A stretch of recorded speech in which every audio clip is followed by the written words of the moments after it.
Yeah.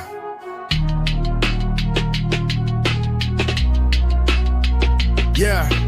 Ring lights blaze, crowd in a craze, canvas underfoot where the warrior lays. Mel Walker steps in, man of the streets, Brian Carr's shadow, a beast off the leash. Watch me work, feel the tension in the air, every blow lands heavy, every moment laid bare. Last man standing, only one will emerge, the people's champion or the hurt with a surge. Walker with the swagger, fists like thunder, Carr's got the hunger, ready to plunder. Steel chair crashes, echoes through the dome. Every move screams, this ring is my home. Blood, sweat, tears spill on the stage. Every strike's a story, every step turns a page. From the alleyways to the arena's fire, two titans clash, fueled by desire. Watch me work, feel the tension in the air. Every blow lands heavy, every moment laid bare. Last man standing, only one will emerge, the people's champion or the hurt with a surge. Walker locks in, crowd chanting his name. Carr's counter strike, he's up in the game. Turnbuckle smash, bodies flying collide. Adrenaline pumping, nowhere to hide. Watch me work. Watch me work.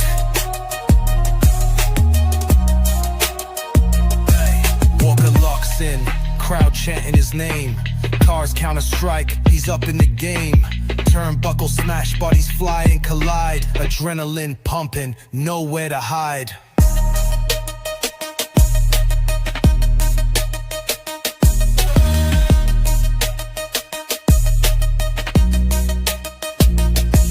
Watch me work, feel the tension in the air. Every blow lands heavy, every moment laid bare. Last man standing, only one will emerge, the people's champion or the hurt with a surge.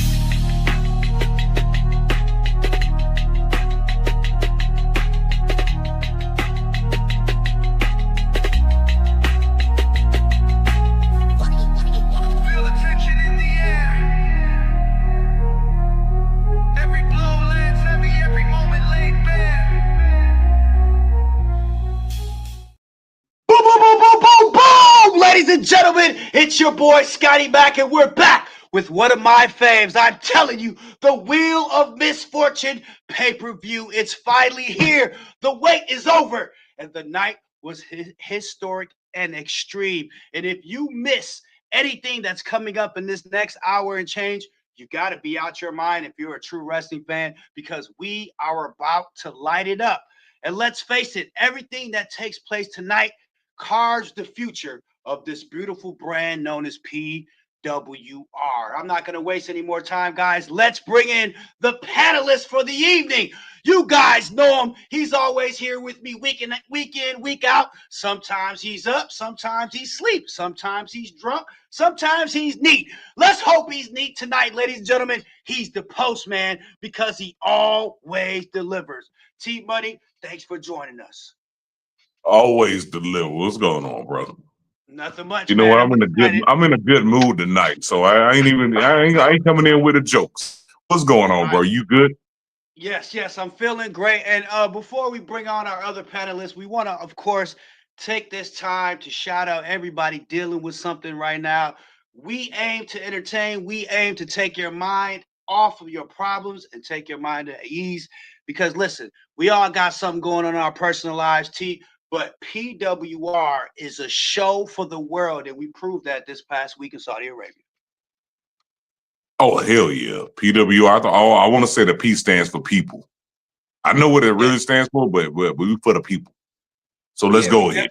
We definitely laid it down internationally. And our next panelist is also very familiar with me and you on this stage. He is also a highly decorated competitor in PWR. Ladies and gentlemen, let's bring him on, Puerto Rican Punishment. Thank you for joining us, Puerto Rican Punishment. It's nice to see both of you gentlemen. And it's nice to be back here giving an unsolicited opinion. I promise I'm not on anything white. I'm just charged up. I'm excited. And as you all know, this is one of my favorites, the Wheel of Misfortune, where the Wheel of Misfortune dictates the future of not only you two gentlemen, but many other PWR superstars and the whole landscape in general. I don't think there's any point in wasting any time. Let's get right into this thing. Do y'all agree? What's up? Talk to me. Yo, let's go. Let's All go. right. Before Big we night get in into talk. the action, that took place in the arena in Riyadh, Saudi Arabia, let's talk about the airplane ride down to the Middle East. People have been talking about it leading up to this event. Every wrestling fan has been tweeting about this. The airplane ride from PWR is what they're calling it. The scuffle that broke out on the airplane right away between Nappy Boy and Aaron King is on the mind of all of us because, listen, we're thousands of feet in the air, and these two are about to take us all down. What was your thoughts on the ride down? You guys were in the separate area where this thing took place at, but nonetheless, you heard the skirmish, you heard the rumors, you heard the talking. The true villain, All I can say Aaron is King, that, on a collision course. like, these jokers couldn't wait. They couldn't wait. They went ahead and started going to fisticuffs already on the plane, risking everybody's lives, by the way. But on the plane, that's how you know it's on site. That's what on site means. Punishment, I know you're scared of heights, so being in an airplane wasn't really your deal anyway. But when you realized that the U.S. Marshals had to detain both of these superstars and force them to sit outside of using the restroom for this entire long flight to the Middle East, what was your thoughts on that?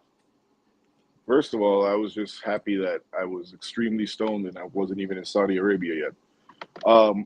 But I was just thinking to myself, this is what Aaron King said he would do the minute that he was cognizant and ready to get his hands on Nappy Boy. Didn't matter where or how it would happen.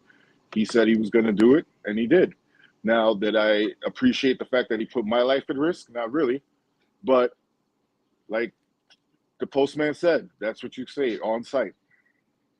Now, listen, we are all well aware of the big story coming out of this event that the PWR World Heavyweight Champion single-handedly delayed this event scheduled for days ago here in Saudi.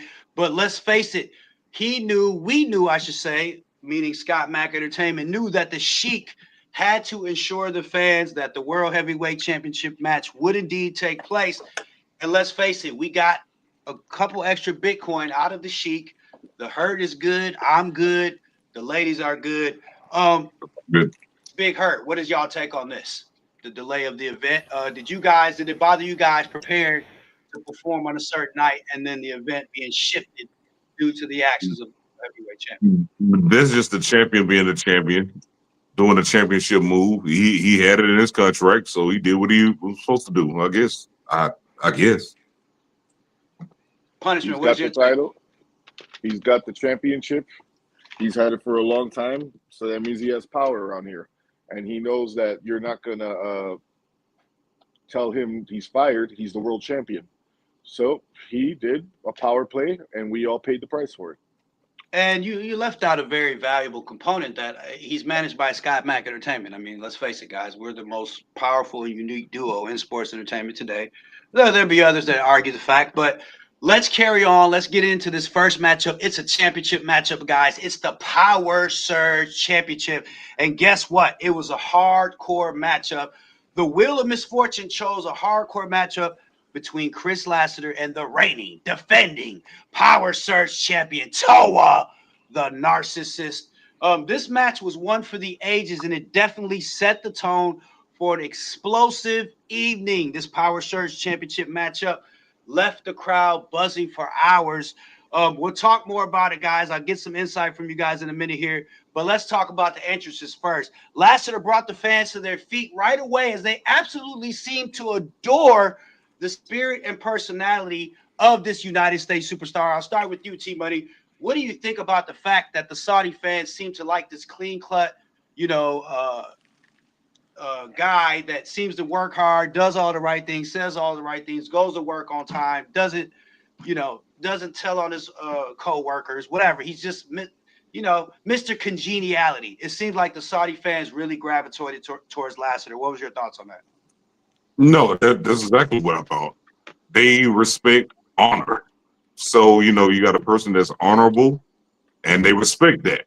So, I mean, I wasn't surprised, but at the same time, the pop that he got, yeah, I'm saying pop, the pop, the applause, the reaction that he got from the fans, that was amazing because they respect something about him, and maybe we need to be paying attention to something.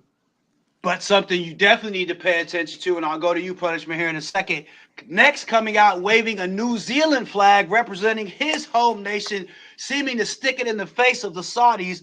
He got a loud roar of boos, and it was the reigning, defending Power Surge champion, rated number 2 pound for pound in the entire fucking world, Toa the Narcissist. Punishment, what do you think about the Narcissist sticking into the Saudis with his own native flag coming out, showing his true heritage? Well, I love it. I love it when a man comes out representing his country, even if it isn't a country like Saudi Arabia, where, all right, never mind. Hey. And so, Mm-hmm. and I love it. And you know what? I don't think it's that much that the Saudi people love and honor Chris Lassiter. It's just that they hate Toa that much that they'll cheer anybody who's on the other side of the ring from him. God damn. The spectacle of cameras flashing at the ever so dangerous Toa the Narcissist made Lassiter quickly realize he was in for a serious challenge in this one, T-Money. The bell rang and we were off with this hardcore matchup that the wheel chose for these two superstars. Toa went right after his opponent, nailing Lassiter with the flying knee, sending him to the outside of the ring. Toa quickly leaped to the outside, following and grabbed a steel chair, popping Lassiter with the massive chair shot as the fans oohed and ahed, guys. Toa then grabbed a power cord that was laying on the ground and wrapped it around the neck of Lassiter, choking him as the ref only looked on.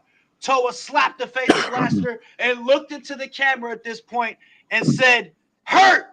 Mel Walker, man of the fucking people, are you watching, eh?" What did you think about this statement quickly, T? No, you know what you're doing at that point. You know what you're doing. You know the message that you're trying to send. You know what you're doing. I ain't got to say nothing else. You know what you're doing. When you look into the camera, you call out the two guys in the main event. What is Toa thinking here? He's trying to let them know that no matter what they do in the main event, they got to top his performance. Because I'm sorry right now, no disrespect to any champion, but the hottest champion, in my opinion, in this company now and for a while already has been Toa the Narcissist. He's my personal number one, just FYI. All right. You heard it here from Punishment. But then the unbelievable occurred, as it does frequently in a wrestling matchup. Every time you see it, cameras got a close-up on a breakout fight in the back. Had nothing to do with the matchup in the ring. Had nothing to do We with the know Power what was Surge going on. Championship. A fight had broken up in the back between, of course, the true villain, Nappy Boy, and Aaron King, as fans started chanting, and both superstars were throwing big-time haymakers at one another. Listen, this thing was getting crazy earlier. You heard it on the plane ride where it started, and now it's continuing. Finally, Beast grabbed Nappy and tossed him through Gorilla as the fans grew louder and louder, and he went through the ramp area where fans erupted as Aaron King laid a big boot in the midsection of Nappy. Now, I'm reminding everybody that there's a match going on for the Power Surge Championship right now. This is crazy. Beast yelled, "You disrespect my family," he said. "You try and take my fucking life." He yelled as he landed another big shot that dropped the true villain once again. Meanwhile, during all this commotion, Chris Lassiter was whipping some huge chops into the chest of Toa the Narcissist, who hovered in pain. Lassiter then used a steel chair to rock Toa with as he went down hard. This match is getting crazier and crazier. Then the fans popped. They erupted at the top of their lungs as we saw Beast Mode Aaron King walk right up slowly to Chris Lassiter, who simply handed him a steel chair. A gesture of a gentleman? I don't know. Maybe that's why the Saudi fans like him. They loved it. Beast nodded his head and then took the chair and rocked Nappy Boy in the back with the chair shot. And you could hear it echo across the arena, guys. The chair was bent, and then he handed the bent chair back to Chris Lassiter, who then turned right into receiving a big-time New Zealand spear from Toa the Narcissist, taking his eyes off the prize. He should have known better. The referee was right there for the pin attempt for the 1, the 2, but Lassiter kicked out. What exciting action this is early, guys. I'm trying to keep up with it. Beast Mode Aaron King went for a double axe handle smash, but was rudely intercepted by an elbow shot from Nappy Boy. Then Nappy drove a shot right at the windpipe and followed this up with a strike to the Temple of Beast, who struggled for air at this point. Nappy Boy then clotheslined Beast down hard. It took a long, hard gaze down the ramp. And guess who, guys? The Power Surge champion, Toa the Narcissist, who looked at him back. He didn't blink an eye as the two stared at one another. Toa made a very snood remark towards Nappy, who gestured a rather unpleasant word at Toa that I won't repeat right now, as the two then rushed towards one another and began drilling one another with bombs. Can you imagine? They're not even in the same match with each other. These two are insane as the crowd started chanting, "This is awesome. This is awesome." Now, besides the fact that this is how you want to kick the show off, Postman, what are you thinking with all this commotion going on out there? Man, I mean, that's what the fans want. That's what the people want. Why not? Now, these people have been brawling ever since they was on the plane. Already got in trouble internationally on the plane. What do you expect? Again, on site. So now you interacting with a match that's already in progress. Why not? The punishment when you see Toa and Nappy and you see them take that long, hard stare at each other like two old guns from the Wild West? Well, it gave me goosebumps because you know what? Even though that they kind of have business to handle in other places, that was an exciting moment to see that happen right then. And as you know, in this matchup, anything goes, ladies and gentlemen. This is when we saw Toa and Nappy both staggering one another with huge shots before both of them took a big shot to the back of their heads from their true opponents tonight. That's right. Aaron King struck Nappy. And, of course, Lassiter taking control of Toa at this point. Beast pulled Nappy to the back now, where the fight continued before security finally broke up to two superstars for now. Really? Come on, yelled Nappy. Come on, motherfucker. Really? I love it, bitch, he yelled while spitting in the direction of Aaron King. This thing is not over by any stretch of the imagination, guys. We're just getting started tonight. Meanwhile, Lassiter tossed Toa shoulder first into the ring post as Toa was in some severe pain in this one and his title was in jeopardy. Could Chris Lassiter make history once again with a huge upset? But then, you always have to say, but then, the appearance of the PWR World Tag Team Champions made the crowd's excitement turn into pure anger. They booed as both El Guapo and Shooter J surrounded the ring area, one coming from each side of Chris Lassiter. Lassiter booked it inside of the ring, where he was then surrounded by the tag team champions once again. Both Shooter and Guapo looked confident that they were about to eradicate the pest in Chris Lassiter. Shooter charged Lassiter, who ducked and sent Shooter flying in the air with a big-time back body drop. That's when El Guapo tried to plow right through Lassiter with the spear, but Chris was waiting on him with a huge blue-in-the-face knee strike. The crowd was urging Lassiter to get back on Toa, get him back in the ring, and end his title run. He tried to do what they wanted him. He grabbed Toa, ran off the ropes, nailing him with the North Carolina Stomp, his finisher, pinning him for the 1, the 2, but Toa kicked out of it. Toa was still alive in this one, and Chris Lassiter couldn't believe it. The fans said, one more time to Chris Lassiter, who obliged the Saudi Arabian fans. Lassiter bounced off the ropes, but Toa flipped from off of the mat from his back and buried Lassiter with a devastating super kick. He quickly ran to the outside and grabbed a steel chair, laying it down in the ring. He got Lassiter in position for a perfect kill shot as he nailed it. Boom! Right on the steel chair, pinning Lassiter for the 1, the 2, the 3, the winner, and still Power Surge champion, Toa, the Narcissist. The crowd Ain't that couldn't a bitch? believe the outcome of this matchup.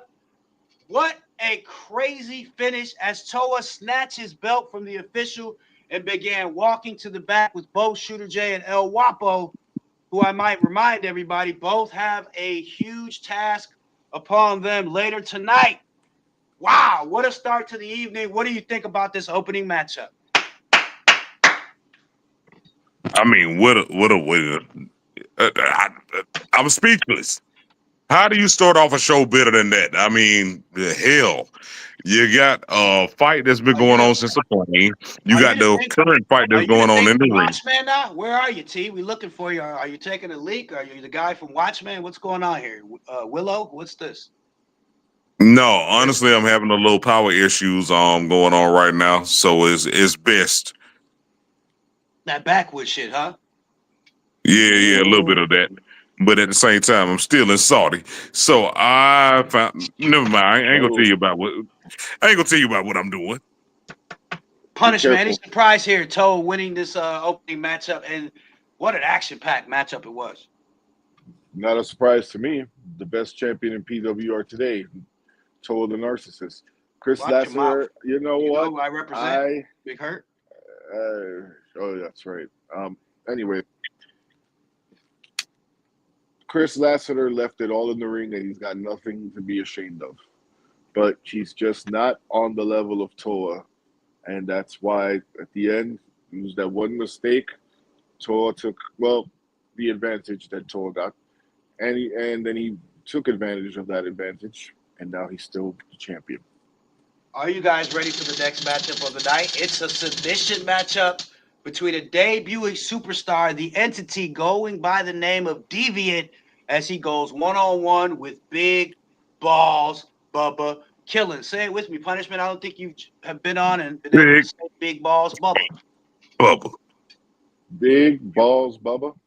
Yeah, that doesn't sound very fruitful coming from a Puerto Rican guy from New York, but hey, we'll take it as we can. The entrances alone in this matchup were epic in this one, as fans were on the edge of I their know Big seats. Huevo Willie, but Big Whoa.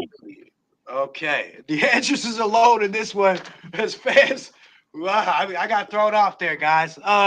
Fans were on the edge of their seats to see Big Weibo Willie and Big Balls Bubba Killers in this one. But they were really interested to see this debuting superstar Deviant. We've never seen him before in the PWR ring, and we wanted to see what he was all about.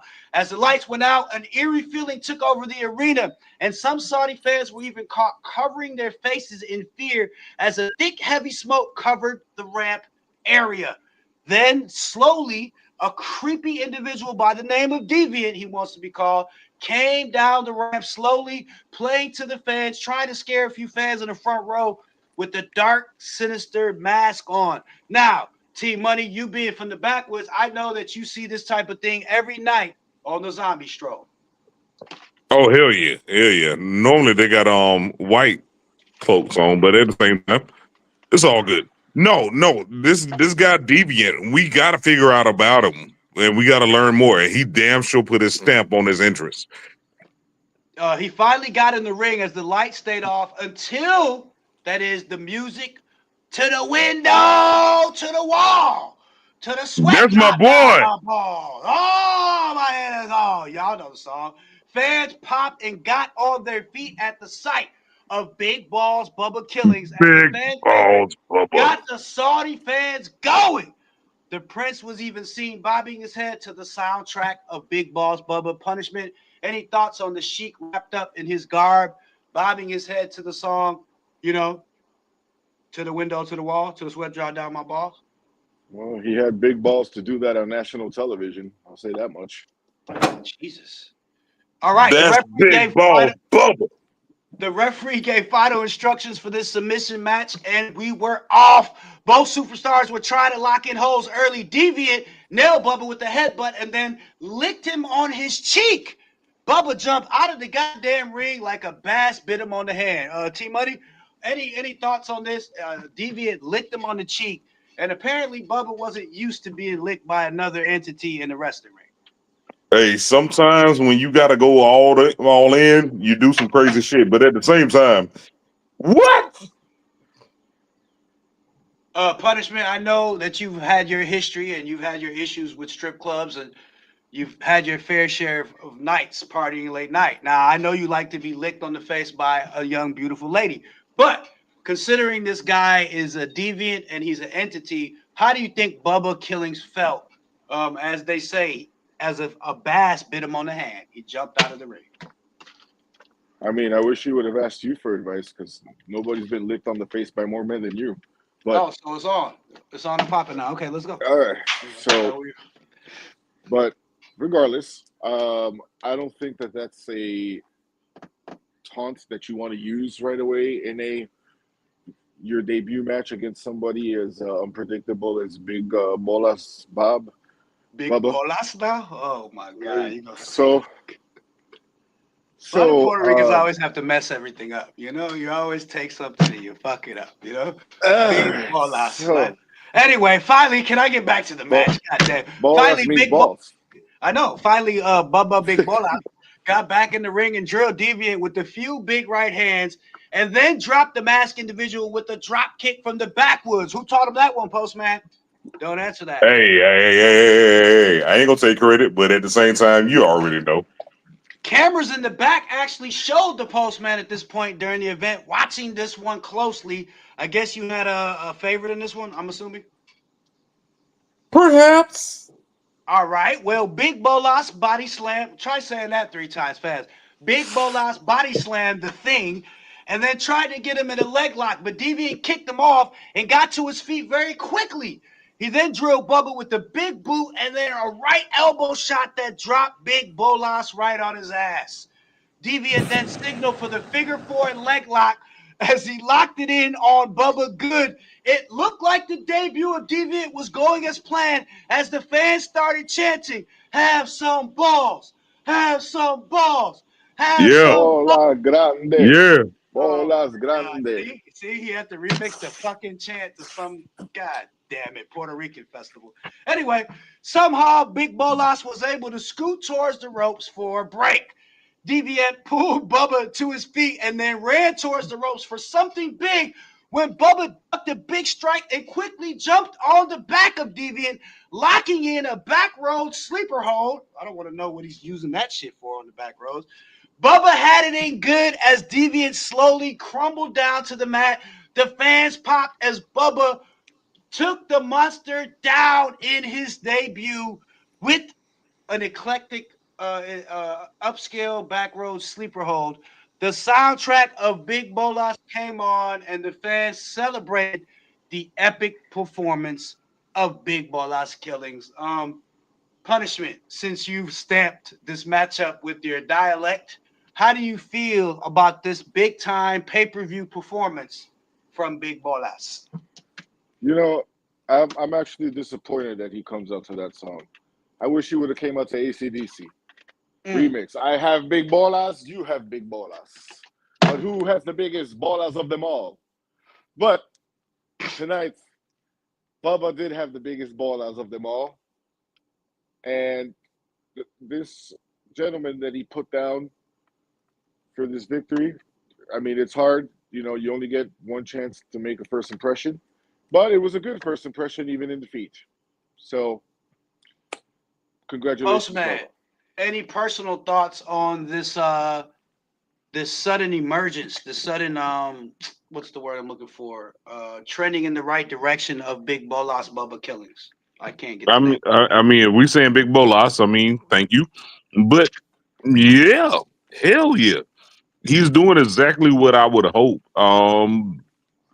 Gosh, going from being partner with him, I see the heart in him, and I want him to keep going. So seeing him do some shit like that tonight, especially with a debuting superstar, yep, keep it going, bro. I wanted Keep you it to going, balls. but you did it, and now I can't see you. So who gives a shit? I'm Anyway, having some issues over here in this area of Saudi. Yeah. All right. Backstage cameras were Are you right on sure you top just of didn't things. drop the phone in your pants?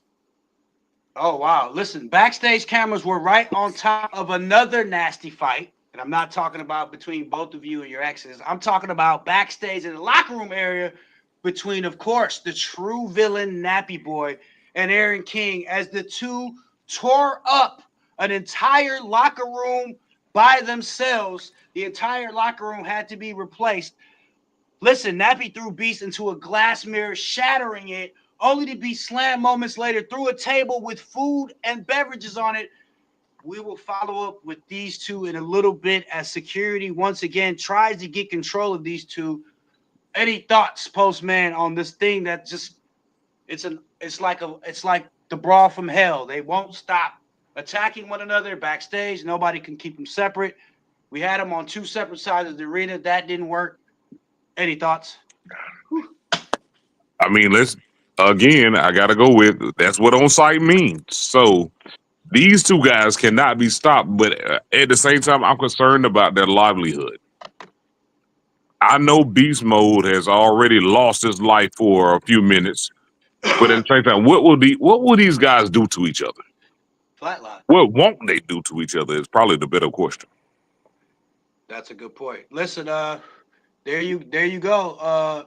Somebody out there says Big Bolas Bubba is trending, and they wanted to fly. So hopefully Bubba's watching and he, he runs with this, gets his brushes up on his Spanish a little bit, see if he adds it to the repertoire. But this next matchup, ladies and gentlemen, is one that you would like to add to your repertoire because I'm a tag team wrestling fanatic. Everybody knows that. It's not a secret. This next one features one of my panelists. It's a 30-minute Iron Man tag team clash featuring Reggie Walker teaming up with Bobby Galileo. All right. I'm going to say it the pay-per-view way. Bobby Galileo. There you Am I go. back or am I back? There As you go. they You were back now. set to clash against a very formidable team in pain and punishment. Of course, I'm talking about Puerto Rican punishment, as you see right here in front of us, and the Oracle of Pain, Joe Mega, a very, very devastating team. You got to believe that whoever walked out of this matchup victorious would be next in line to be a title opportunist for the PWR Tag Team Champions. Would you agree with me, Postman, on that? Absolutely. Ain't no way around it. I don't want to ask Miniature Bolas anything now. I want him to sit back. I want him to enjoy it. So, T, me and you are going to knock this out the park. But again, whoever would probably win this contest will be in line to face either Fuckaverse or the Deadly Alliance, whoever comes out of that Tables, Ladders, Chairs And we're match going to find out in a about matter of that pretty moments. soon. The entrances was precise as both both Reggie Walker and Bobby Galileo came out in black wife beaters and black jeans and black sneakers. The two have not necessarily seen eye to eye as of late, but Mm-hmm. they seem to be outfitted correctly. They seem to be ready for a fight in this one. They seem to be focused and locked in for this particular matchup. That's all that mattered. Next out, of course, were both the Oracle of Pain and Puerto Rican Punishment, who came out in big time fashion style, custom made Harley Davidson motorcycles, revving them up for the PWR fans in Riyadh, and both sported custom shoulder pads with spikes on them, of course, giving us that modern Yo. day Road Warriors feel. The crowd absolutely loved the nostalgia, as of course, there are many wrestling fans that go way, way back in Saudi. They've been following wrestling for quite some time. In fact, The referee reminded both of these teams that the winner would only be determined with the team that got the most pinfalls within a 30-minute time frame. The bell rang, and we started off with Reggie Walker and the Oracle of Pain exchanging, let's just say, some back-to-school gift ideas. But it didn't take long for the two to really go after one another as Reggie landed a shot right on the bridge of the nose of the Oracle, rocking him backwards. Mega just used the momentum, bouncing off the ropes, back first, and then steamroll Reggie Walker with the nasty shoulder tackle. He then leg dropped Reggie and quickly pinned him for the 1, the 2. But Big Bobby Galileo was there to break up the pinfall. Postman, you saw the action from backstage. What were you thinking early on? From a tag team aspect, that was great. Textbook tag team action. But at the same time, you got 30 minutes. You got to inflict as much damage as you can now. Yeah, this It's is not when just a one fall. This is 30 minutes. This Go is ahead. when we saw the Oracle tagging in his tag team partner, Puerto Rican Punishment, and Big Bobby Galileo came in to relieve Reggie Walker. The two paced around a bit before locking up, and Bobby Galileo threw Punishment across the ring and posed, almost mocking Punishment. They locked up again, but this time the Puerto Rican drove a hard knee, quickly hurting Big Bobby Galileo, and then struck him with the devastating uppercut. Punishment then flew from the ropes with the scissor kick, taking the big man down. Punishment then nailed Reggie right off the ring apron and tagged in his partner, the Oracle of Pain. He threw BBG right into the grasp of Joe Mega as he locked him in for a mega drive. Boom! Rocking the ring and pinning him quickly for the 1, the 2, the 3. Wow! Getting the first pinfall. What an impressive display from Pain and Punishment there. First pinfall with 22 minutes left to go in this matchup. Reggie and BBG have to get it going at this point, Postman. What are your thoughts on this action so far? At that point, there's nothing to be embarrassed about. You take that L, you take that hit, but you got to get back in the game. Your fight has to kick in. You have to kick that fight back in. You got 22 minutes. You can do it. The next fall began shortly after. Reggie and Punishment started things off this time. Reggie seemed to be more locked in this time around now and fighting for his dear life, as they say. He threw everything and the kitchen sink he had at Punishment as he said, "You ain't shit, boy." As the two New Yorkers traded shots, he nailed a big right hook to the cheek of the Puerto Rican. He went down to a knee as Reggie fixed him up for a DDT, rocking the ring on impact, pinning him, but he only got a 2 count before the Oracle of Pain broke it up. Big Bobby Galileo was a step behind, trying to get inside the ring for the action.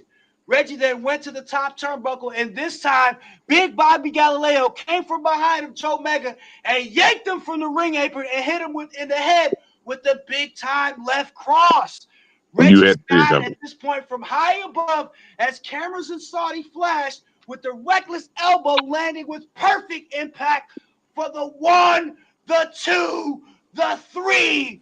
As now this matchup was 1-1 with Tied up. Minutes remaining. It was all about who would wanted more at this point.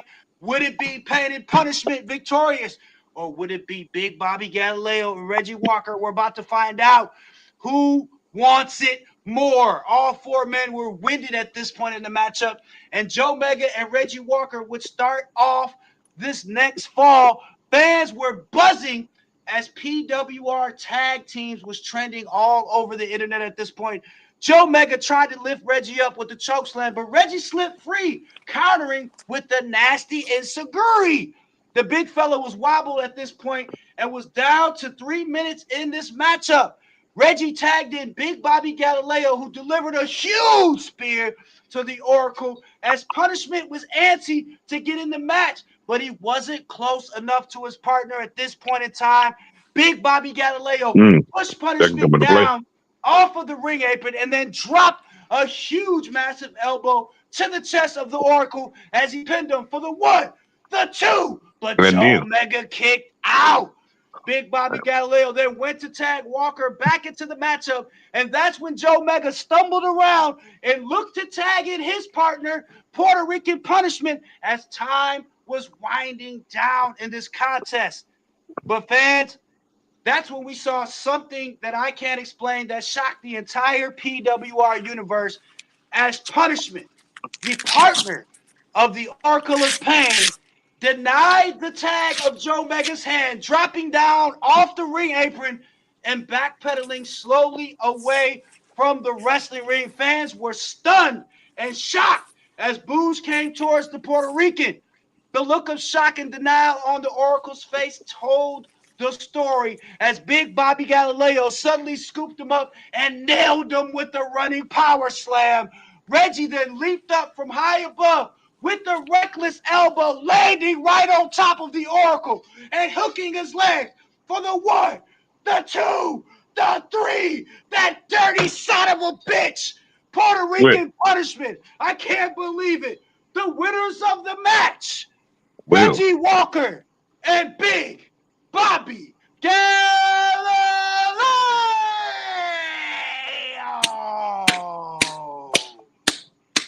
I'm gonna start with you, Postman, because I'm quite don't start with me. All right, I'm gonna start. Don't start with me. I mean, the man of the hour right there is the one who has all the explaining to do. I'm not sure if he wants to explain or not, but I just would like to be the first person to say that you are one of the most disgusting, inhumane, backstabbing, son of a bitch, New York, filthy Puerto Ricans that I have ever laid my eyes on. Well, luckily that's an insult coming from you, a man who has been laid down many a time in a prison cell somewhere. So I don't care what you have to say. Now, what I do have, can I have like 60 seconds of your time, Mr. Mack? Yes. Pain and punishment. What a fucking joke. Jamaica, you know what? You said you were here to help me. That you and I together, with me following behind you, that it'll take me to new heights in my career. Right? After the whole debacle with Boricua Kid. And you know what? You weren't helping me. You were using me to stay relevant. Because if I'm nowhere in the neighborhood of a world title rematch, you're not even on the same fucking planet as the rest of us. That's how irrelevant you became without your championship and your goons like the host of this show. Wow. I don't want to say I told you, but I told you. We all make mistakes, Postman. It's all good, bro. That's it. So, as long as we live and we learning. Keep going. So you're telling me that you're going to sleep good tonight? We could have been the World Tag Team Champions had it not been for you. Because in the match that featured the other panelists right here, the Postman and Nappy Boy, we could have won that match, but you fucked us. So you, what was I supposed to do? Carry you forever? If I didn't want to carry my 95-pound punk kid into a career in PWR, I don't want to carry a 200-plus pound gorilla either. Wow. Damn. I would have let him. Wow. Nah. Let him cook. Let him cook. Cause that was some real shit right there. Did we just witness him throw down? Did we just witness him throw down the punishment vest, the vest that was custom made by the Oracle of Pain? And he fully got discarded from all of that. You saw it. You saw it like I saw it. Are we both smoking? We both smoking right now. Okay. Yeah. You saw it like I saw it. Wow. Quick thoughts, T Buddy. Obviously, there is no more pain and punishment, but you do know very well, you have very keen knowledge on the mind and the movements of the Oracle of Pain as well as I do. What does this mean for punishment now? What does this mean for these two? I'm gonna say I won't say I saw it coming. All we did was we were just talking smack, but apparently he listened. And now the future for them, I don't think there is a future for pain and punishment. From how his body language, his speech, all that, I don't think there is a future now. I don't know. I don't know. Just as we The are grown stunned men. fans, the Saudi fans were definitely shocked and stunned at the developments of this match, but it doesn't take away from the fact that the number one contenders now for the PWR Tag Team Championships is Reggie Walker and Big Bobby Galileo. But we have a lot to talk about, fans. We have, and they're already staking claim that they're coming for whoever wins the Yo, United Stairs that's the match bigger later on. story. Yeah, That's the bigger story. They are now the contenders. that's right. What can we do about it? All right. Apparently he's ready and he's. Wait, what the fuck is this? What the Feels fuck so is this? good. Oh, so what is this? You don't So tell feels me. so good to Don't be tell back. me. Don't tell me. Don't tell me. Wait a minute. Wait a minute. This can't be happening live. Is Puerto Rican Hector back? Is Puerto Rican Hector back, T? Is this After going through my own mental punishment of having to carry around a 200-pound gorilla for 9 months, Damn. it's now time. I cut off that tumor. He's not gonna like that. I threw out that dumpster baby where he belongs, and I'm back to being what I'm supposed to be. Damn. You know, I'm Damn. digging the How do you like your oracle? Oh, Shazam! He's back! Ladies and gentlemen, let's get into the next matchup. Scott Max on one right now.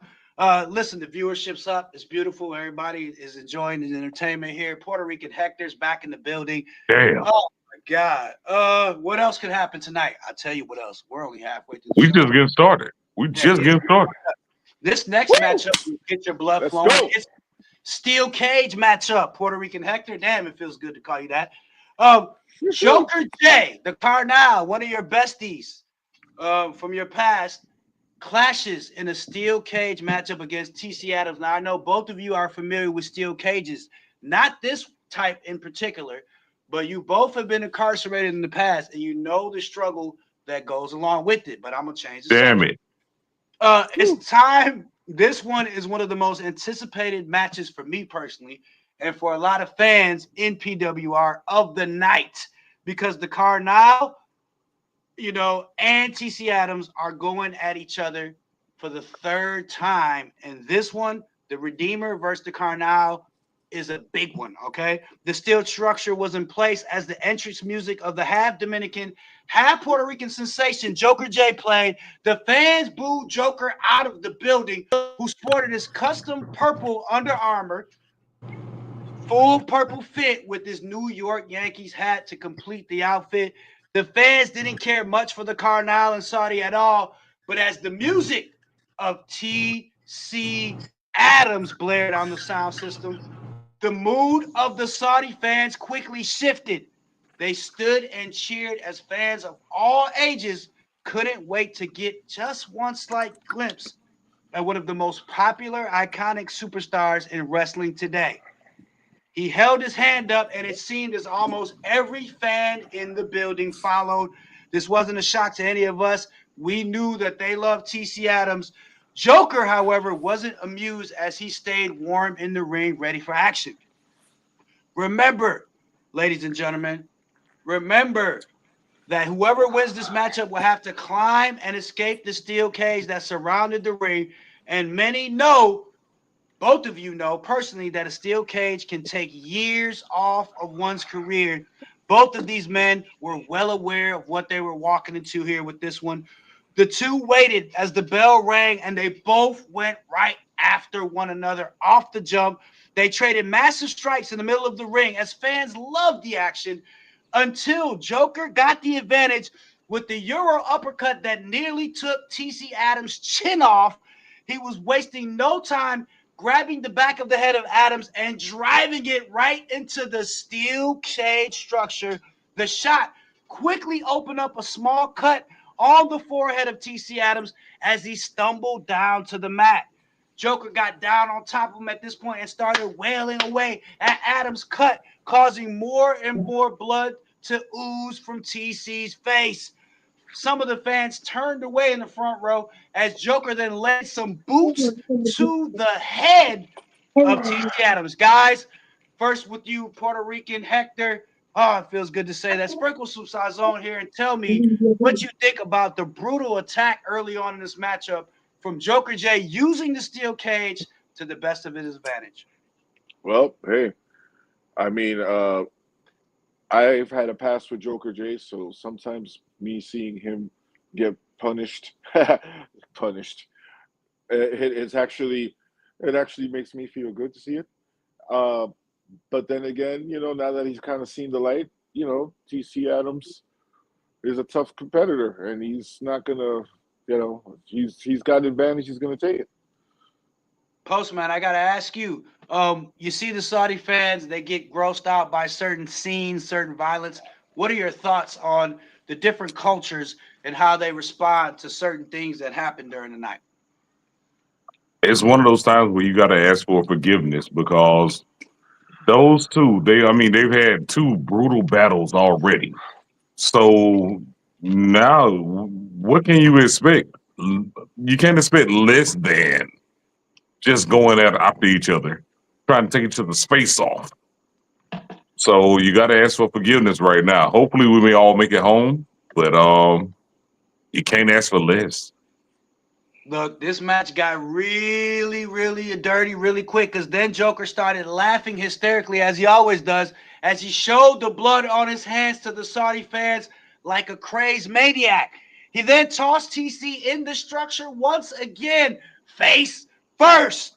Joker was on one tonight, ladies and gentlemen. TC was wiping blood now coming from his face, going to his eye, and he knew, and the fans knew, that he had a long, long road ahead of him in this matchup. The Cardinal swung a big hook, but TC ducked and countered with a Glock bottom. The fans exploded and tried to push the young superstar forward. He quickly began climbing the cage, but didn't get far before Joker J yanked him down aggressively as he hit the mat hard. The Cardinal then got on the second turnbuckle and skied off with the perfectly placed knee as Joker had it all going in this matchup so far. He began to make his own route to escape the steel cage when TC himself held on to the boot of Joker J's leg, causing him to come back down on the causing Joker J to stomp back down on the forehead of TC Adams. The physicality of this matchup started taking a toll on both gentlemen, but TC was bloody bad. Joker J yelled out, "You're done, TC! I'm going to open you up good tonight," he said. He grabbed TC by the head again and then tried to toss him face first into the steel cage once again, but this time TC Adams found the wherewithal to reverse it and threw Joker himself first face into the steel structure. Then TC grabbed Joker again and threw him into the steel once again. But that wasn't enough as Adams then rubbed the face of Joker J on the steel as blood then started oozing from Joker's mouth and nose. Both superstars were mangled at this point of the matchup, but who would have enough to walk out of this steel cage match a winner with their pride still intact? Both superstars were wobbly at this point as they ran towards one another, but Joker spun and nailed a spinning back fist right into the face of TC Adams, and then he locked in the Joker's wow. Boom! He nailed it, and Adams was down, and the crowd went dead silent. Joker made his way up the cage and customarily left. But fans started chanting, "We believe, we believe, we believe." Believe. Joker was losing his mind, covering his ears at this point and trying to hush the fans, distracted by the noise.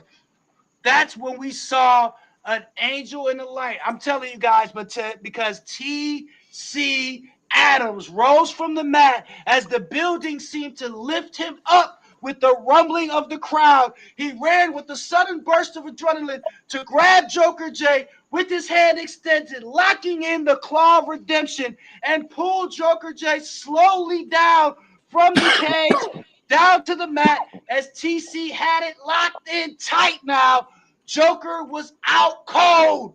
Joker was out, guys. The fans urged TC to exit the ring at this point as he climbed up slowly and over, dropping down dramatically, clearing his face of the blood from this brutal battle. The winner of the match, We believe in T.C. B. Adams. The Adams. fans chanted over and over, T.C. Adams, T.C. Adams. Finally, he gave the audience of Saudi what they wanted, as he had enough energy barely to climb up the steel cage structure and hold his hand up. What a sight it was. A pyro went off the top of the arena. Wow, what a show, guys. What a matchup. But before I go to you guys for a color on this particular matchup, before we go any further, we have an update on the messy situation between Aaron Beast Mode King I knew it. and the true villain of PWR, Nappy Boy, as both superstars broke out once again. This time, I dare say, in the women's restroom in the staff room in the back. Women rushed out of the washroom as Beast Mode threw Nappy headfirst into the ceramic steel wall of the bathroom, crumbling tile. Then, as Beast was trying to throw the true villain into the bathroom stall, a headbutt interrupted him as Nappy took things a step further by then sticking Beast's face in the toilet and flushing it. Oh my God!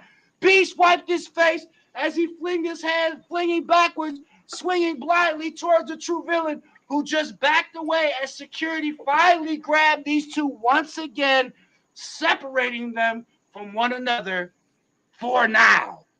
Yo, let them fight. Let them fight. As I catch my breath, Postman, I go to you first. Yeah, let them fight. Huge victory first. Let's talk about it. From Oh no, I'm going there. Adams. But I'm going there. That's a huge one. As you shed light on the victory, I would also like to say that there are many fans calling this a 4.5-star matchup. Not only that, but some are saying even in defeat, this could be one of Joker J's most dynamic performances of his PWR career. I'm not the guy to judge that. I'm just telling you what the fans are saying online. Your thoughts, Steve? I'm not the judge on that, but I damn sure would say I will watch this match again and again and again and again. Now with TC Adams, I'm looking at it like, yo, does this guy really? It feels like he really does get energy from the fans. We all know what that feels like, but I think he actually gets power from the fans. The way that he was able to come back on that, something you that's don't see amazing. in the company, you know.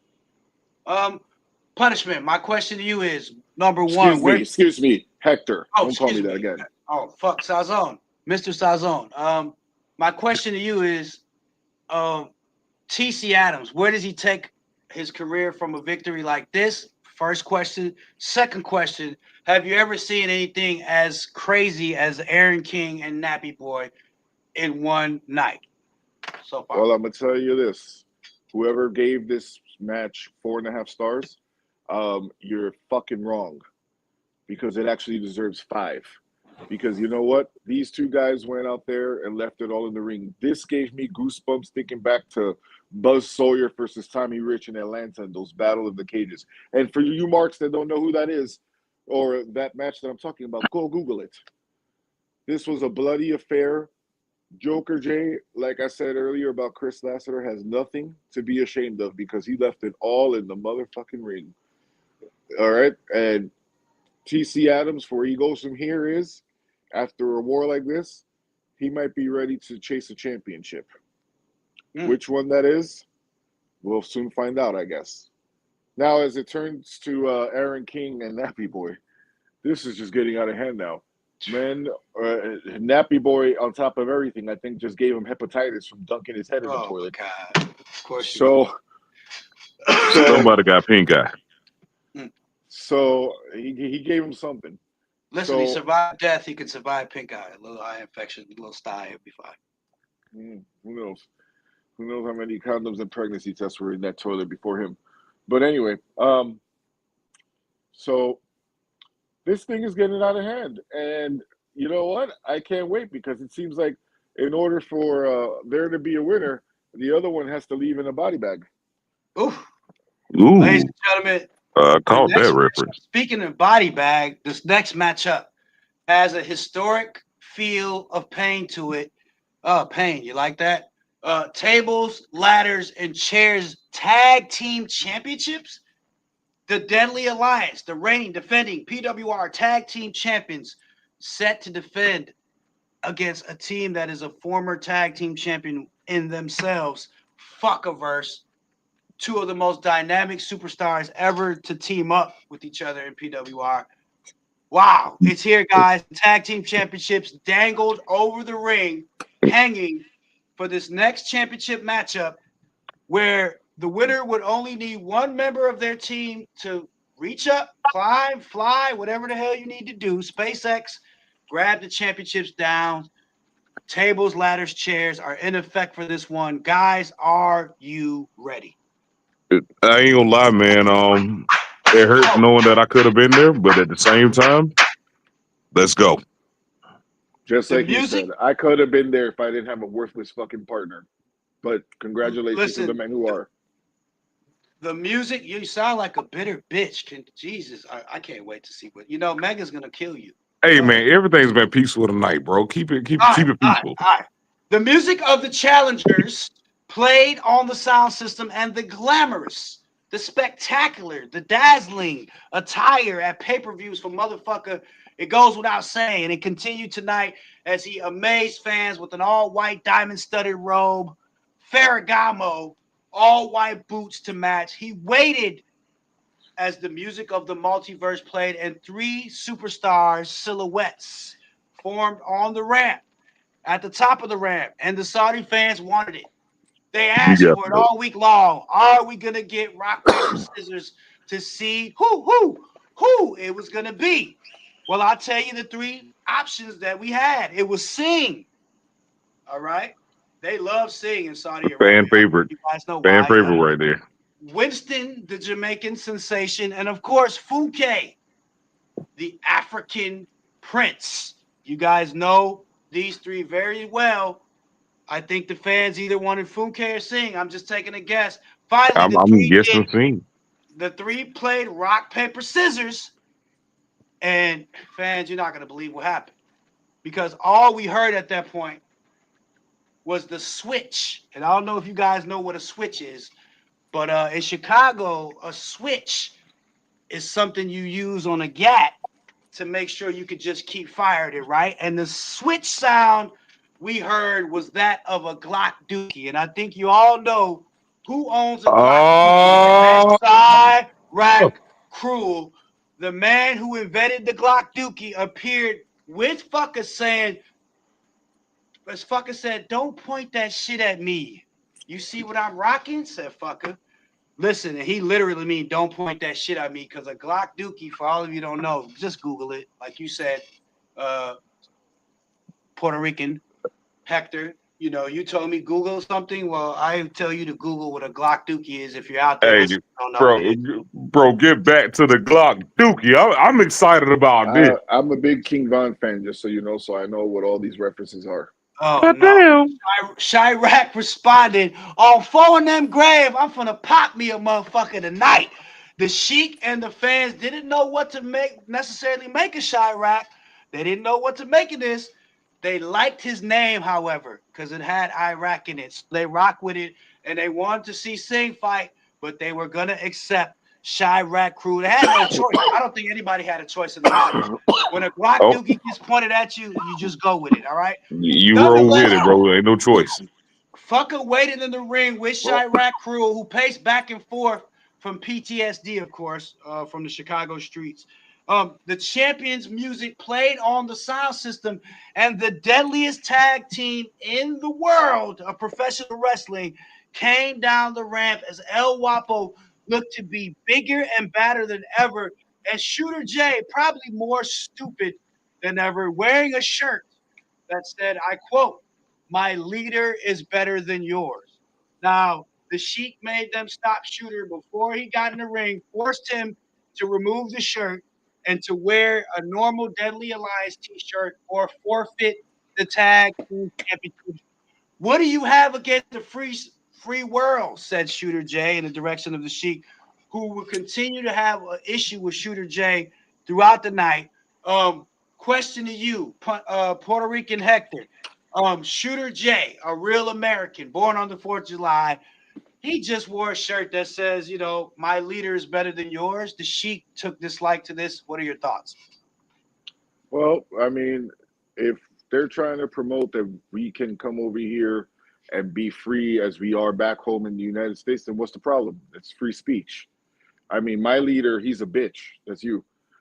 And but you know, why can't Shooter just have his freedom of speech? But whatever.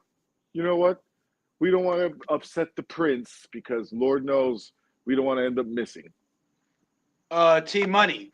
We understand Uh, you're still in Saudi. Any thoughts on this? My leader is better than yours. Shooter J trying to stir the pot here.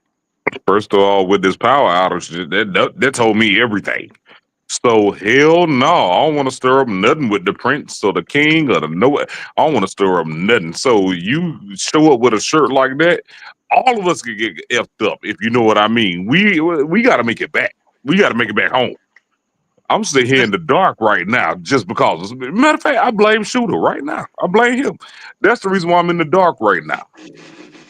Listen, the bell rang and it was pure havoc in this tables, ladders, chairs match Uh, from the beginning. Chirac Cruel, oh my God, he dived towards El Wapo and got met with a shoulder tackle that sent him flying outside the ring. Oh man, not a good start for Chirac. Fucker chopped away at Shooter J as Wapo charged towards him.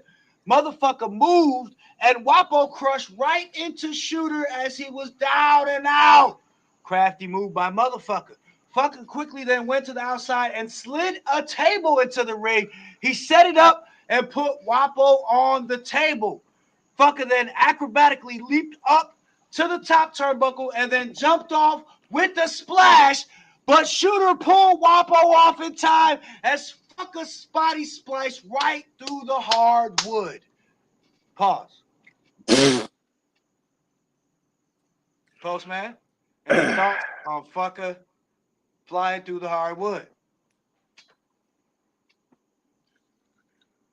He's muted. Puerto Rican Sazon flavor. Besides the fact that you're feeling yourself for turning on the Oracle of Pain tonight, what are your thoughts on motherfucker taking a big risk here? Shooter J being right on time, snagging his partner out of harm's way. well, it's called high risk for a reason, and you know, motherfucker took a high risk, and it did not get the reward that he wanted, but it might be a reward that he'll appreciate some other time. Now we talked about it. You said that Chirac, and you follow the drill scene a little bit. So these drill rappers, they're daredevils. They have a lot of heart, not a lot of brain. Chirac took a big risk here without a lot of common sense as he dived from the top turnbuckle towards the belts. He just went for the belts. He didn't judge his. He thought he had the hops, and he fell short and right into the arms, of course, of the biggest man in the ring, El Wapo, who German suplexed the kid on Foe and them grave. What were your thoughts on this? Jesus Christ, they called him slipping. On Shit, phone them. he was God. he's from Tukaville, and he went into and How he did he went know? in. How did he think he had the hops to get up there? Was my question. Yeah, I don't know. He was so it's like I'm trying to play it out for a whole drill thing for you. So he went over there to freaking and I'm from the O, and he went to the O, and that O he was trying to catch those championships, and he fucking just went down Boy, oh like boy. like FBG Duck, and then fucking goddamn. I'm gonna stop you now while you're ahead. Shooter J then moved quickly, sliding a ladder into the ring as things were about to get interesting. El Wapo set the ladder up. Shooter also got another ladder in the ring and then slid in a table as well. Shooter J at this point kicked away at Chirac Krubel, keeping his eyes on the Sheik at all times, of course. As El Wapo laid him on the table, Shooter then began going up high risk himself, but he was met athletically by a guy you can never count out. I'm talking about motherfucker, a highly decorated superstar, highly athletic, highly IQ wrestler who has Shooter J now in suplex position. He looked back behind him at the table behind and lifted Shooter J in the air. Chirac moved in time as motherfucker this time dropped Shooter J right through the wood table. El Wapo then barreled through motherfucker, sending him to the outside, crushing him. But Wapo was met from behind, from all people, with the sleeper hold. Bitch, oh my mama, you gonna die tonight, folks. It was Chirac Crew who was squeezing on El Wapo's neck until he faded and dropped to the mat. The crowd cheered now for Chirac Crew, who he suddenly got behind the man who holds the Glock Dookie as he lined up the ladder with the goal this time. He wasn't going to jump off the top of the roof. This time he was thinking. He climbed slowly, getting almost halfway up the ladder when Mr. AK Shooter J met him on the other side and nailed him with some heavy shots. The ladder wobbled back and forth as these two teams were fighting for the biggest prize in professional tag team sports. The two remained climbing upwards. Both got their fingertips on the titles as the belts were swinging back and forth. But then Shooter J knocked Chirac down, and it was all green lights for Shooter J when it looked like it was all over and the Deadly Alliance was taking this one home. But motherfucker, that motherfucker out of nowhere somehow leaped You up, said it the right way. trading shots with Mr. AK back and forth once again, showing you can never count him out of a matchup. He then grabbed Shooter J and leaped off the ladder with the famouser of all moves to the back of Shooter's head as the crowd chanted, "Holy shit!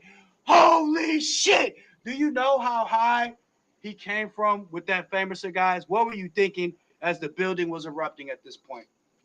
I mean, at that point, what do? You go hard or go home. I'm sorry, bro. Go ahead. Go ahead. No, I said go hard or go home. Pause. Shooter's dead. Shooter's dead, you said? Shooter's dead. Shooter's dead.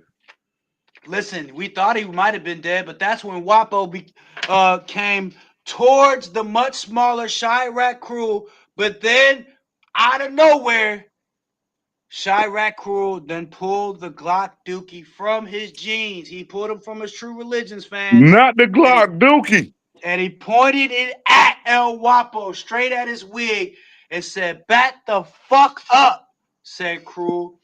As the switch was on point, he was ready, and he was ready to hit Wapo right in the face if need be. But Wapo backed up. Smart as the man, he backed up. And who wouldn't back up from a Glock Dookie chamber? I mean, you supposed to back up. Okay. Especially in this scenario or any scenario, no person should ever want the Glock Dookie on him. Wapo exited the ring, and now it was only Chirac, the ladder, and his destiny to become a champion in PWR. The fans started clapping, chanting, motivating Chirac Crew to reach what he had come to Saudi Arabia to do. Crew set the ladder up and began making his way up towards the goal when the fans started booing and Chirac looked down to see the ever so familiar hand of the Power Surge champion, Toa the Narcissist, as he violently pushed over the ladder and reset it for the big man El Wapo to climb up as El Wapo reached the top and pulled down the tag team championships, the winners of the match, and still PWR tag team champions, the Deadly Alliance. That is a hell of an accomplishment. To this matchup, the Deadly Alliance reigned supreme as the three stood tall together in the ring as champions, leaving Saudi Arabia on top, where many believe they belong. Sazon, what do you have to say about this finish to this matchup? Deadly Alliance still your defending champions. Well, Chirac crew and motherfucker, they were so close, and I'm still convinced that Shooter is dead. But after coming so close, you have to remember that they're in alliance and they're together with Toa, and Toa was the last, he was the press the emergency button, and that's exactly what they did, and there we were, and now they are all champions, and there's power in numbers. Is all I can say. It's something about coming into a big event like this where all eyes are watching, having all the pressure on you, and then leaving as champion and remaining on top of your division. Postman, thoughts on this ever so tremendous finish to this matchup, the excitement, the athleticism of motherfucker on display, the creativity of Chirac Crew on display, but at the end of the day, that third wheel always makes a difference. I'm gonna say it like this: the way the streets will say it. Everybody ate. Everybody ate in this match. Everybody ate in this match. But you know what? It looks like the Deadly Alliance. It's gonna take It's gonna take some real powerful force to kind of put them in their place. Cause I mean, at the rate that they're going, undefeatable. I guess I see it like that. But no one left anything behind. They left it all in the ring. But I'm looking at Deadly Alliance and saying, Are they the hottest thing in pro sports right now? My question. I didn't go that far.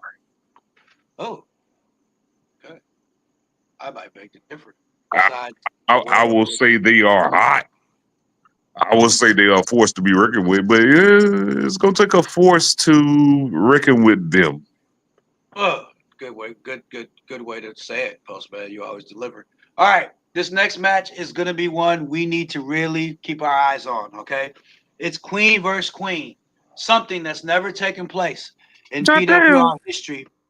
2 out of 3 falls, history in the making contest.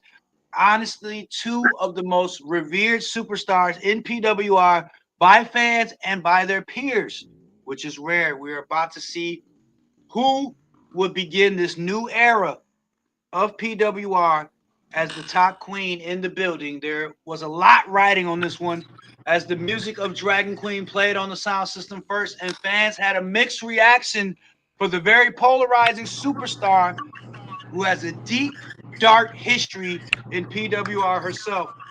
Then we heard the music of the Queen, Alexia Payne, that rocked the building, and it was insane at this point as the decibels of sound that accompanied the Queen as she amazed the Saudi fans with her royalty, her sense of dignity. It really made a difference. I'm getting an echo from somebody. I need it gone, guys. It might be you, Postman. Maybe, maybe not. But the talking in this matchup was over. It was finally time. The mind games were done. These two have been playing psychological warfare all leading up to this one. There could be only one to say they bested the other in this 2 out of 3 falls matchup.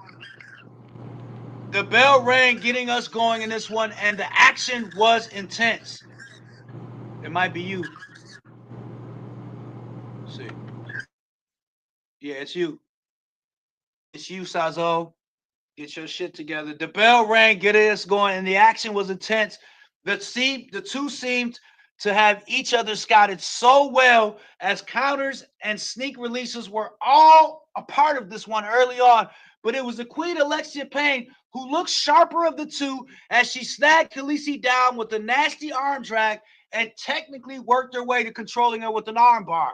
After a heated exchange of shots, Dragon Queen mistimed a big-time strike, and Payne took advantage, nailing her with an off-with-your-head devastating move, getting the best of Dragon Queen, pinning her for the 3 crown early in this one. Postman, thoughts on this one? Are you there, Postman? Oh yeah. I'm still stunned by this. Down. Yep. I'm still stunned. Still stunned because I mean, just from the very start, you knew this was a big time match. The building was filled with electricity. Everybody was amped up. Everybody wanted to see this, and they damn sure deliver. I don't want to give too much away, but at the same time, oh yeah, that's what you want to see right there. Yeah, this is definitely what you said. I'm gonna piggyback on. It's definitely an emotional contest because there's so much riding on, so much pressure on each of these uh dynamic superstars. But let's face it, everybody had their favorite in this one. Everybody had the person they thought was going to win it, and it added a different element we don't usually see in PWR. More pressure, more anxiety. So we got to give it to these two. But that first fall came coming out the gates. It looked like Alexia was the sharper of the two. Sure enough, she countered, you know, Khaleesi being a little out of control, and the first fall is in already and off with your heads. You can see right away, however, in the beginning of the second pinfall, Dragon Queen was pissed off, locked in, focused, whatever you want to call it. Absolutely. When you trip up a little bit, you get embarrassed a little bit. You want to prove yourself. You can see the aggression was a little different. She was pissed off, eager to regain some momentum and some type of advantage, but more or less tie this one up. Let's face it. She can't, she loses this thing if she loses the next fall. So the pressure was on her, and you could see the strikes flowing from her hands and hammering away at the shins of Alexia Payne with her feet, who briefly limped off a big time shin kick. We see this a lot in UFC. Let's bring him back on, see if we got him. Are we good? Yeah. We see this a lot in UFC where the legs are used and the legs are attacked even. You see a little bit of tenacity here, a little bit of sense of urgency, and the shin kicks from Khaleesi doing big time damage. Puerto Rican Hector, what were your thoughts when you saw this sudden form of aggression? You've been around Dragon Queen sometime.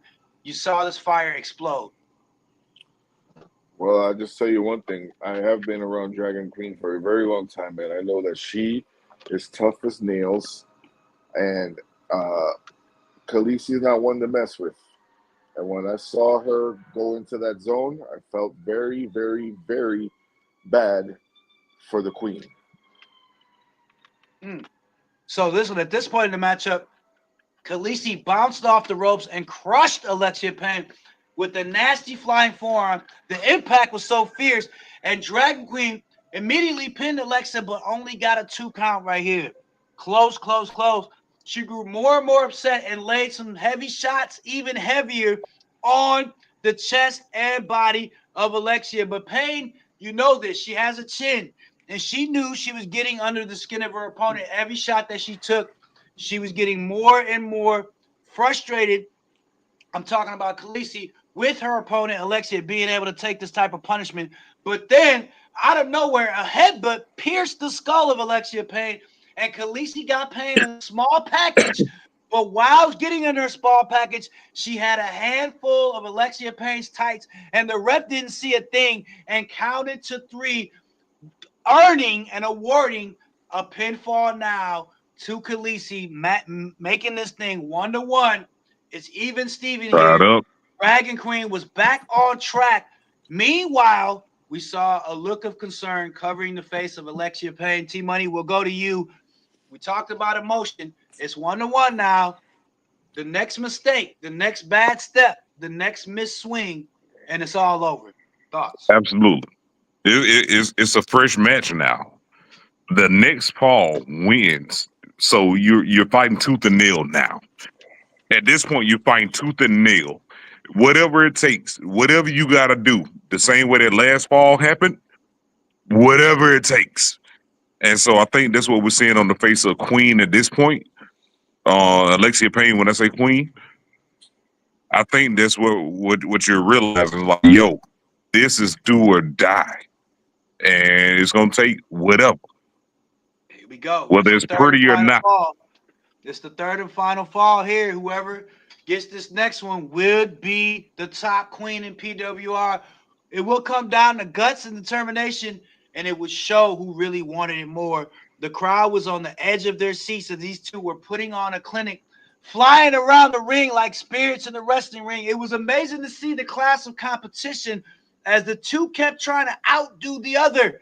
A missile dropkick by Payne was followed by a reverse judo kick from Dragon Queen as the two just continued to batter one another for almost over 40 minutes. It was at a fatal point in the match where Dragon Queen reached her limits and set up to spray her miss right in the face of the Queen Alexia Payne. But Alexia Payne was always one step ahead, and she was always right where she needed to be as she outstretched her hand and covered the mouth of Dragon Queen, holding her hand over Khaleesi's mouth, causing her to swallow her own miss. Alexia quickly pinned her for the 1, the 2, but Dragon Queen kicked out. Dragon Queen kicked out at this point as this matchup was I thought that still was it. on and popping. Me too. I think everybody in the arena did. Alexia was stunned as Dragon Queen kicking out. Then she transformed into her Dragon's Walk. Her Bray Wyatt Dragon's Walk, which completely caught Queen by surprise. The awkward contortion of her body. She popped up quickly with the strike right to the Temple of Pain and then nailed her with the Sweet Dreams GTS out of nowhere as the fans stood in shock and disbelief as Khaleesi hooked Alexia's legs for the And 1, everybody. the 2, the 3, the winner of the match, stunning the entire arena, Khaleesi, the Dragon Queen. The I don't know if I heard a bigger in pop the ever. arena was crazy. That was crazy. That was a crazy, crazy, crazy shock. Now I'm going to ask you. I was surprised by the outcome of this one. The ending had me on the edge of my seat. T-Money, could you call the ending of this one? I didn't see it coming. I thought when the miss was reversed, I thought that was it. But I've never seen an audience go quiet and then erupt the way that they did with that finish. I got to give all hats off to Dragon Queen. Dragon Queen, you did your thing. Of course, Alexia Payne, you did your thing. But bringing that type of emotion out of the audience, that is unheard of. I'm not. I don't know any words to say, man. Just keep going. Listen, the Saudi fans really enjoyed this matchup. They're still talking about it. I got to ask you, Hector.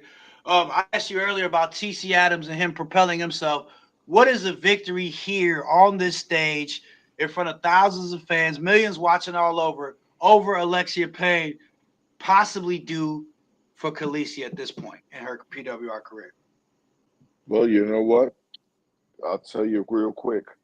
Khaleesi has been around for a long time, okay?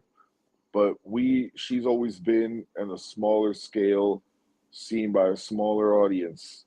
And when she made it here to PWR, she knew that she needed to be the #1 queen of the company because of the fact that she fought so hard to get here. So now that she finally reached her pinnacle and she got into the ring with arguably the greatest female competitor in PWR history and the Queen Alexia Payne, she knew what she had to do. And I take my hat off to Khaleesi because it has been a long journey for her. And so that pop that she got at the end was well deserved because it was the perfect ending to a very long story. Fuck you, Cody. All right, let's definitely agree. The crowd goes silent in disbelief, and then a pop. Man, that's amazing. I don't want to hold up the show, man. I'm still rocking in disbelief. All right, well, that's good because this next matchup is going to have everybody rocking indeed, as this matchup is for the Powerhouse Championship. That's right, a 4-corner strap match that features my panelist member, the Postman T-Money, as the challenger, as he goes into Saudi Arabia and tries to dethrone the reigning, defending Powerhouse Champion, the Bronx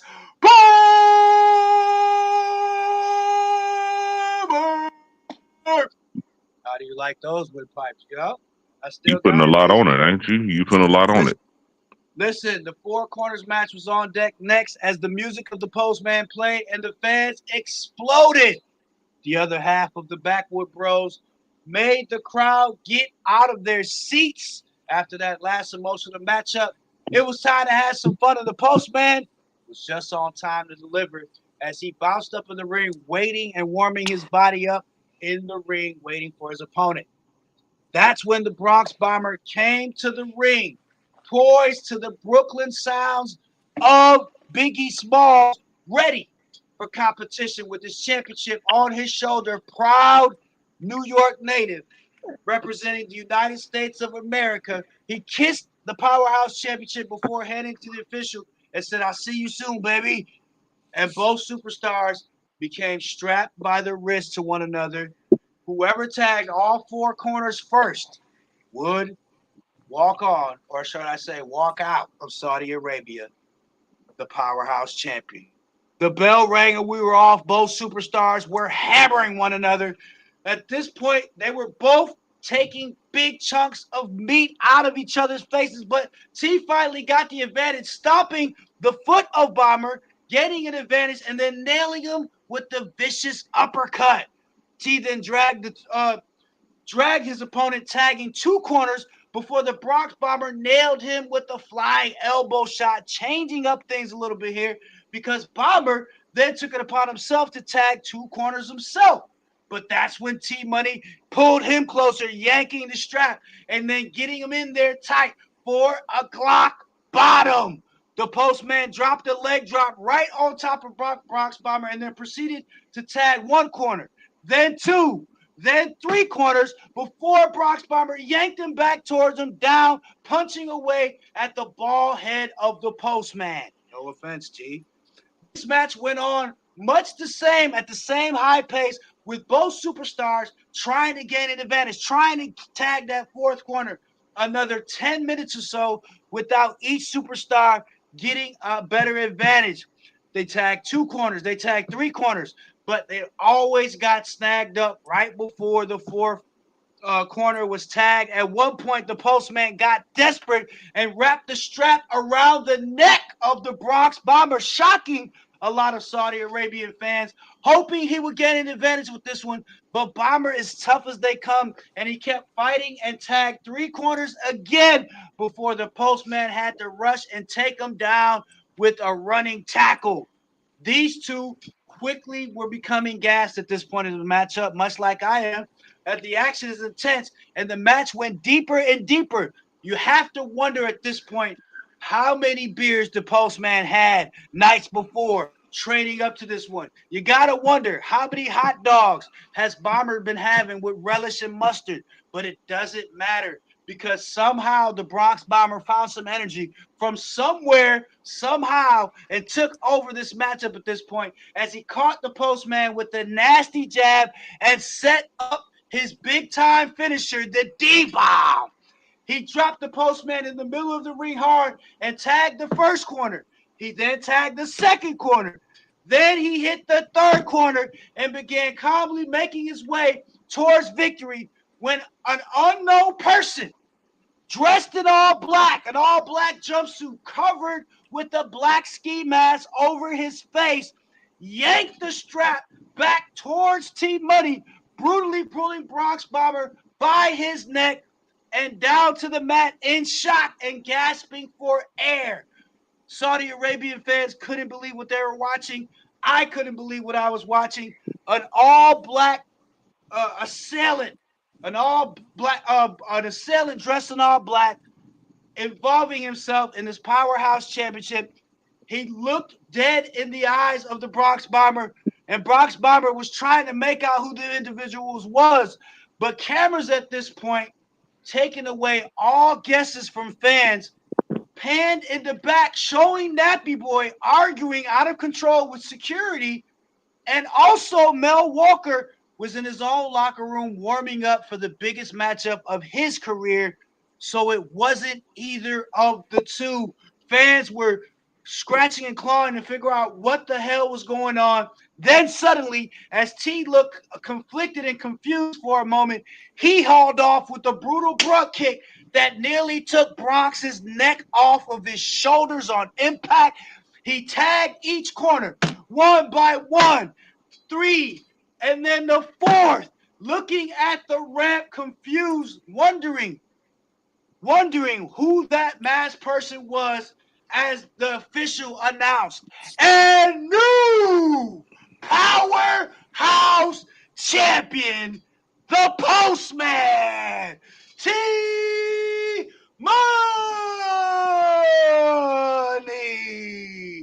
That's when a pyro exploded from the top of the arena as T Money has completed the full circle of titles in PWR. I'm losing my breath here. Postman, get your ass on camera here and answer some questions, because the PWR universe wants to know who that man was. It wasn't Nappy. It wasn't Mel Walker. It had nothing to do with Venom. Why are you asking me? Because you are the new powerhouse champion.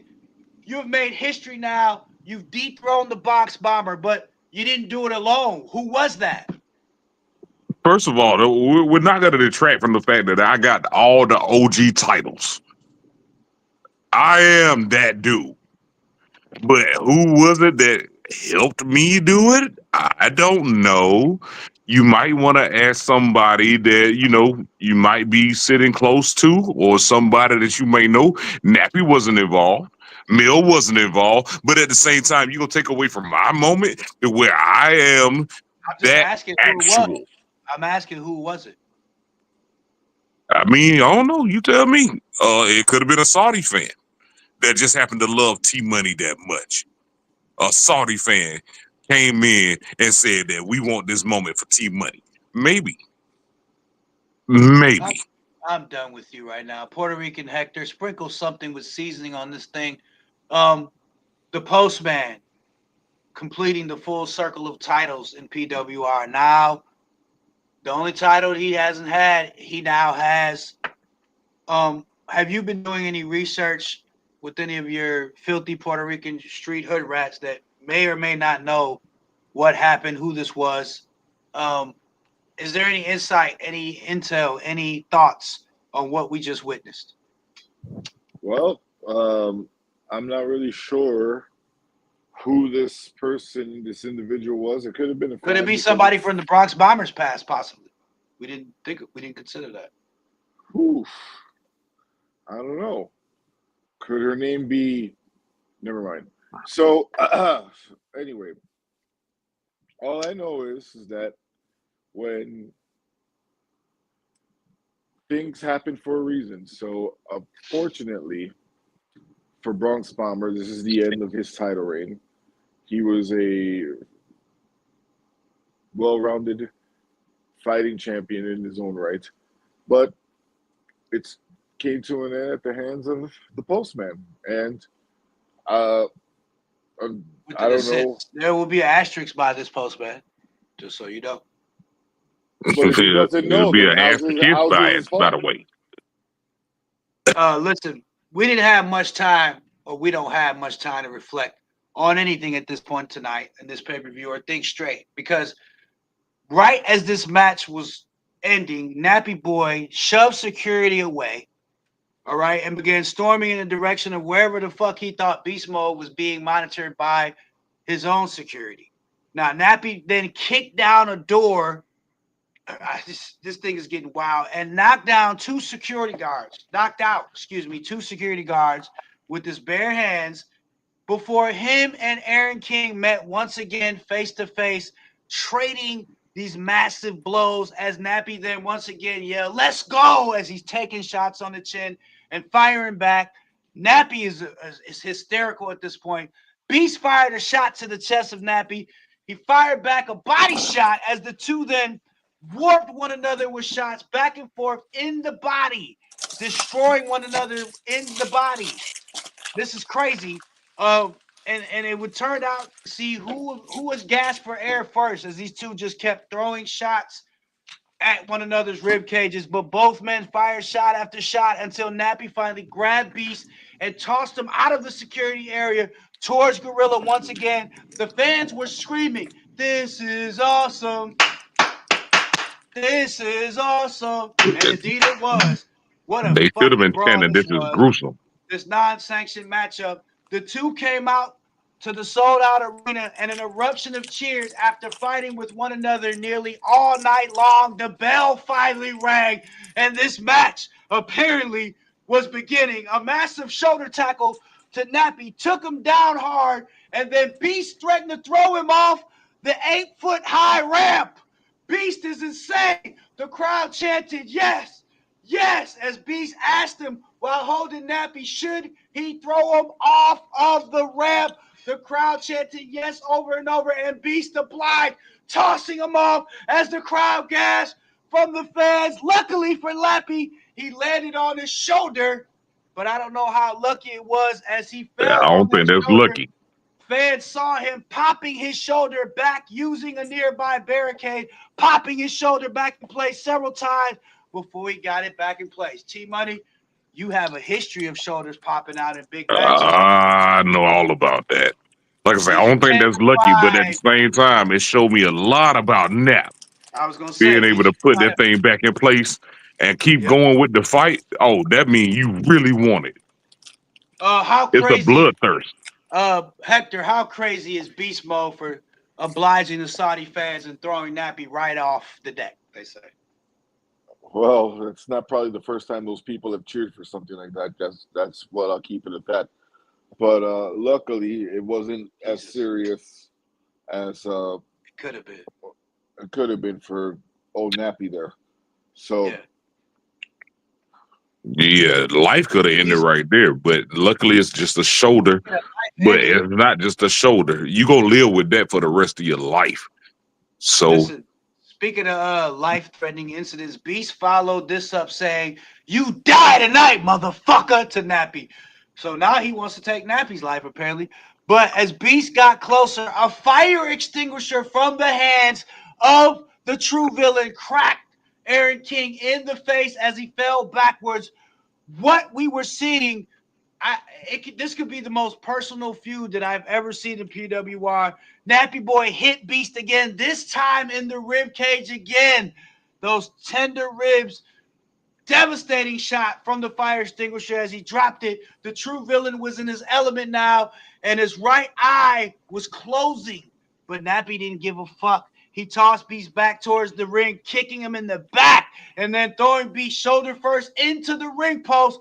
Fans couldn't believe the violence these two were willing to commit on one another in this non-sanctioned match. As I remind everybody, Nappy Boy got Beast in the ring. He nailed Beast with the nap time, and fans thought it was over for the one, the two, but Beast kicked out.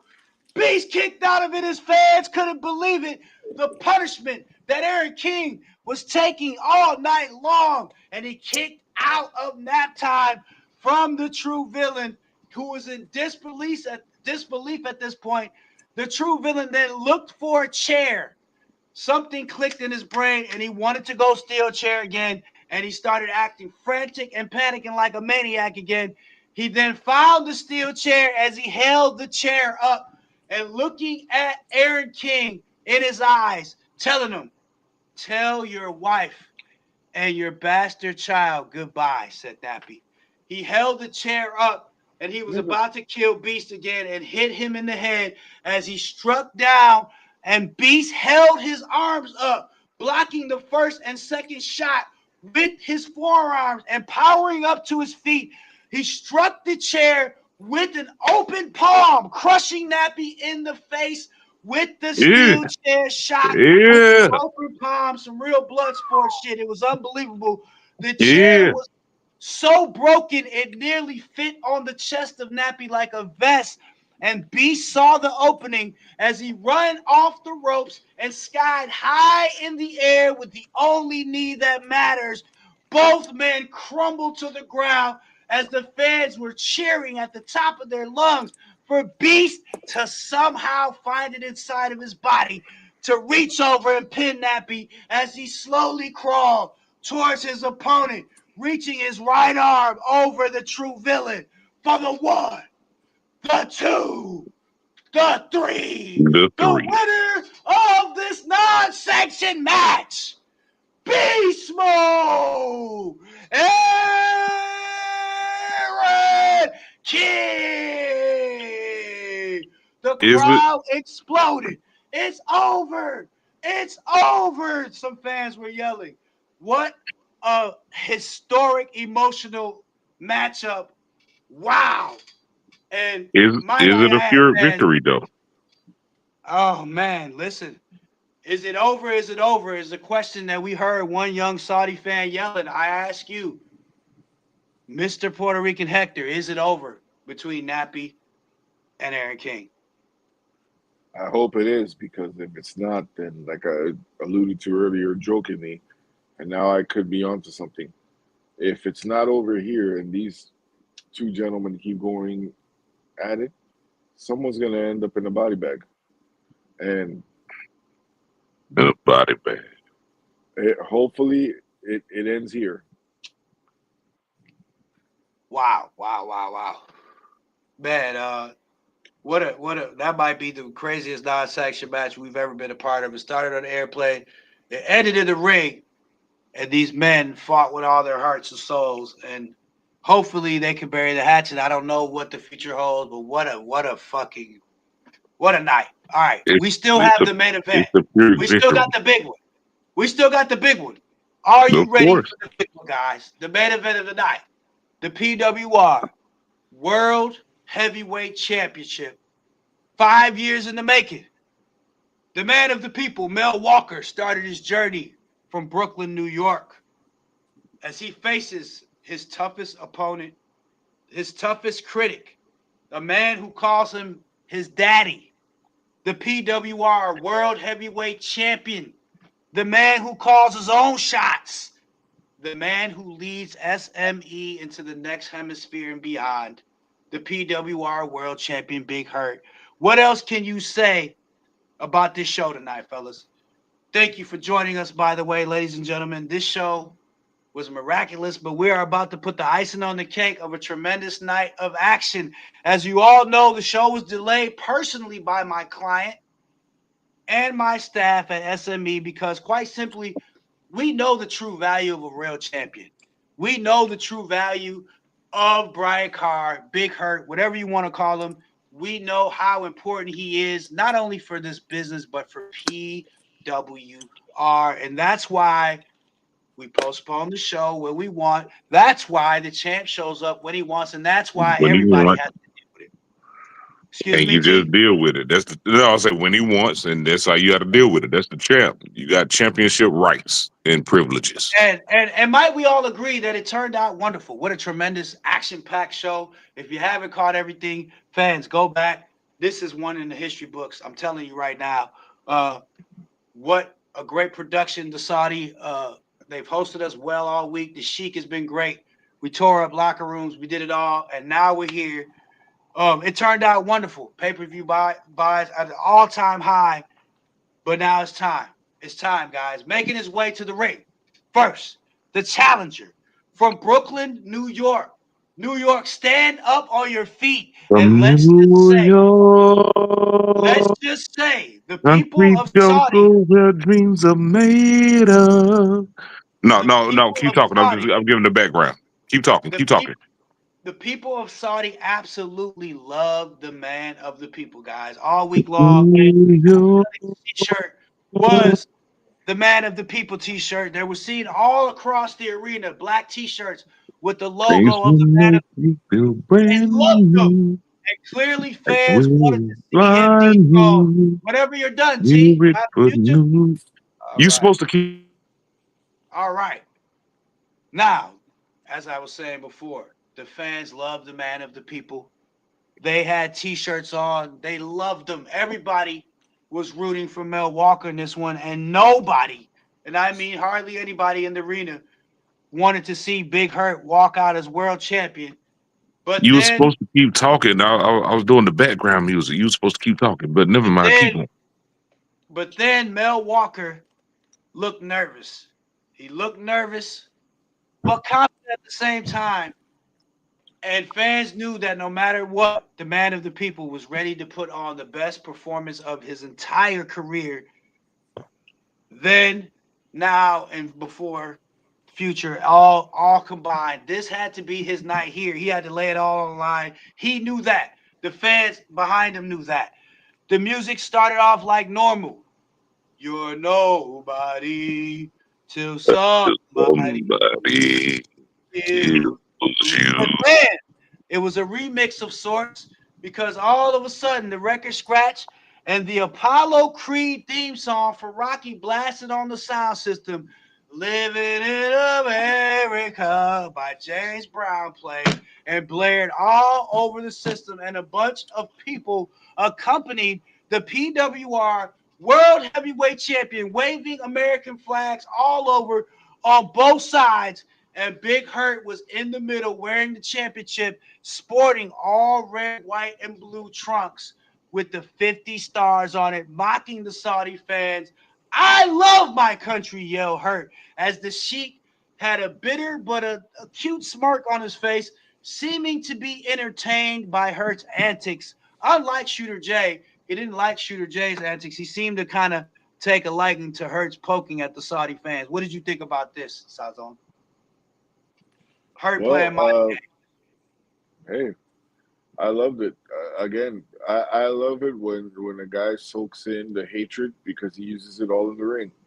So her coming out there and played Living in America and all that other good stuff just to mess with the Saudi fans to get in their heads. He starts changing the energy in that room, and now they're more worried about Hurt than they are about getting behind the man of the people, Mel Walker. Now the boos grew louder and louder as Hurt got closer and closer to the ring. It was almost deafening as he got near the ring. You hear that, Mel? You hear that? Only Daddy could get a pop like that, he said to Mel, trying to play mind games before the match even started as Walker tried to stay focused on his task, and all you could hear was boos from the sold-out crowd at this point. This last man standing match would determine the future of this company. Would Big Hurt continue his reign and dominance of control on the PWR brand, or would the man of the people save the day in Saudi?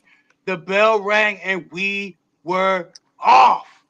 The two superstars paced around the ring as 5 years in the making had finally built up to this moment.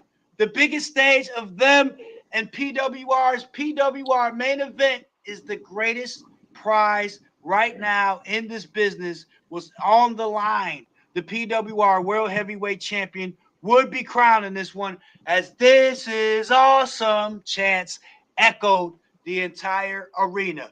The two soaked in the moment with Hurt digging in deeper. It's not too late to call me Pops, Mel. A quick jab from Walker, however, ended that idea from Hurt, and who obviously, however, seemed impressed with the speed and the agility of his opponent, Mel Walker. Woo! As he touched his lip, spilling the sting from the jab. The two locked up again, and this time we had a clean break as the two tussled with one another, trying to gain an advantage on the ropes. The two locked up again. This time, Hurt got Mel in a headlock. Mel quickly pushed Hurt off into the ropes, but was met by a big shoulder tackle from the PWR World Heavyweight Champ, who did the bigger, sexier grind for the Saudi fans and pointed at the Sheik. T-Money, what did you think about the early antics of the world champion? I mean, he's already pushing it with the entrance. He was pushing it. I just want to make it home safe. Yeah, I just want to make it home safe. That's all. But by going that far, you gotta love it, though. You gotta love it. But at the same time, it can't be over for Mel at that point. It can't be over. Listen, Mel grinned and shook it off. Mel knew he had to get his head in the game, and the two were about to lock up again. And Hurt went to the outside instead and had a few words with the Sheik. You enjoying the show, bro? How you feeling, boss? Everything good? He asked the Sheik. But not focused on his opponent. Flying over the top rope was the reckless one. I shouldn't say the reckless one. The man of the people, Mel Walker, using his body recklessly, I'll say, nailing Hurt as he went down hard, hitting the barricade. He got in position, I should say the referee got in position and started counting. 1, 2, 3, 4. Hurt finally got to his feet as Walker raised Hurt up and nailed him with the New York, say it with me, a New York chopped cheese to the desk. Wow, the fans love seeing Hurt get rocked as they yell, one more time, one more time. Mel cocked back, but Hurt drove his weight full throttle into Mel Walker's body, sending him back first into the announce table of the Japanese announce team. That's right, ladies and gentlemen. What It did they was say? Mike Fuck Chihuahua in the building as he looked on as Hurt told Mike to move out the fucking way as he took Mel up on the Japanese announce table. He got Mel up in position for a pile driver as he looked at the crowd, mocked everyone, and then dropped Mel right through the crumbling announce table. Oh my shit! Oh my fuck, said Mike Fuck Chihuahua as Mel Walker lay flat on his belly. Count, goddammit, said Hurt. I got things to do, said the world champion. 1, 2, 3, 4, 5, 6. It could be over. But Walker started moving around on his belly, scooting around, and the crowd cheered the man of the people on. He finally got to his feet by 7 as Hurt went back to the outside. Okay, Mel, he said under his breath. Okay, breathing heavily. He grabbed Mel Walker and tossed him inside of the ring now. Hurt bounced off the ropes and nailed him with the big body splash, falling on top of him with all his weight. The ref began counting and got all the way to 7 when Hurt attacked Walker again, who started moving, this time picking him up with a running power slam and nearly dropping Walker on his neck. The fans were covering their mouths and turning away from what they thought was the end of the man of the people. And that's when the referee started counting. 3, 4, 5, 6, 7. But Mel Walker started moving again. He has the heart of a lion. Hurt got frustrated, bouncing off the ropes, this time for a leg drop, suffocating right on the top of the neck of Mel Walker. This has to be it, said Hurt. Hurt was breathing heavily now and panting when he looked at the ref, counting closely, almost anxious at the moment. The ref got all the way to 8, fans. He got all the way 8 when the man of the people, Mel Walker, grabbed the middle rope with his fingertips, and the fans couldn't believe it as they started chanting, "Let's go, Mel! Let's go, Mel! Let's go, Mel!" Thousands and Man thousands of the people. of wrestling fans chanting for Mel Walker as Hurt then cocked back, took a big swing, but missed. Walker countered with a big-time super kick. Hurt wobbled, was still on 2 feet, but then Walker aimed another super kick and took the PWR World Champion down as the crowd in the entire building was going crazy at this point. Mel Walker then signaled for the MKO as everyone was standing. He locked Hurt in and drove him down hard into the mat. The referee began counting. 1, 2, 3, and got all the way to 5 when Big Hurt got up to his feet barely. Mel then signaled for another MKO, but would he have enough to get him up? Would he have enough energy sustained in his body to nail another MKO as he locked it in? And yes, indeed, Mel Walker crushed Big Hurt with yet another MKO. As one fan in the front row said, he did it, he did it, he did it. Hurt was out cold. The referee began counting as Mel dropped to his knees, waiting to hear 10. As the referee was at 5, 6, 7.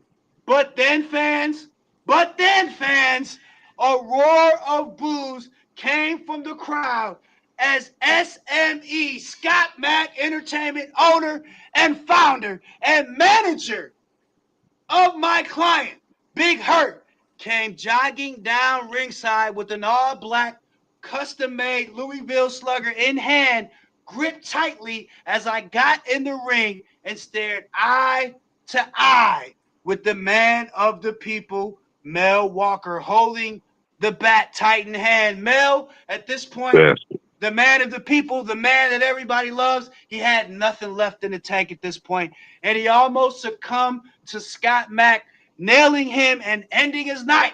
He knew what the future held for him. As Hurt began getting up slowly to his feet, grinning, relieved to see his partner in crime, Scotty Mack.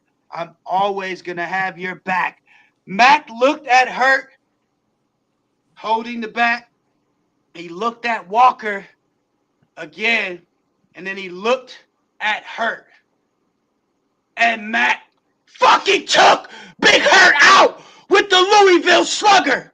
He took Hurt out with the Louisville Slugger as Mel Walker had a huge grin on his face. And Mack cracked the world champion. What the hell is going on? Mel grinned as Mel helped. Oh my God. Mack helped Mel Walker up to his feet as Big Hurt was out. And I helped with my own two hands. I helped him get that trash bag of a champion, Big Hurt, up to his feet and get him locked in. One more MKO. I saved the eyes of Mel Walker. Boom! As Mel dropped him. The referee counted 8, 7, 8, 9, 10, and new PWR World Heavyweight Champion standing by the side of Scotty Mack. The man, the man, Mel Walker. He no longer will go by the name of Man of the People because you people will always turn your back on him. But you know who will always have his back? Scotty Mack. Because I told you, Hector, I told you, Postman, I told all of you that one way or another, that I would take control back of PWR. And here I stand at the conclusion, at the wheel of misfortune, back on top of PWR with what now will be known as the greatest champion in PWR history, Mel fucking Walker. I don't want to hear anything from you. I don't want to hear anything from you.